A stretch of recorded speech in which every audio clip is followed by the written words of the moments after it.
குர்ஆனினுடைய ஆச்சரியம் என்னவென்று தெரியுமா? ஹஜ்ரத் ஜிப்ரீல் அலைஹிஸ்ஸலாத்து வஸ்ஸலாம் அவர்கள் குர்ஆனை கொண்டு வந்தார்கள். எனவே வானவர்கள் மிகச்சிறந்தவராக மாறினார்கள்.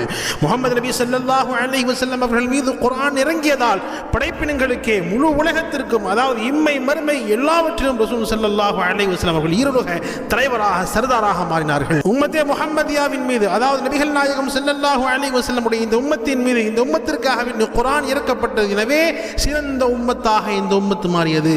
ரமலான் மாதத்தில் குர்ஆன் இறங்கியதால் மாதத்தில் சிறந்த மாதமாக ரமலான் மாதம் மாறியது. அதே மாதிரி லைலத்துல் கத்ருடைய இரவில் குர்ஆன் இறங்கியதால் 1000 மாதங்களை விட சிறந்ததாக அந்த லைலத்துல் கத்ருடைய இரவு இருக்கிறது.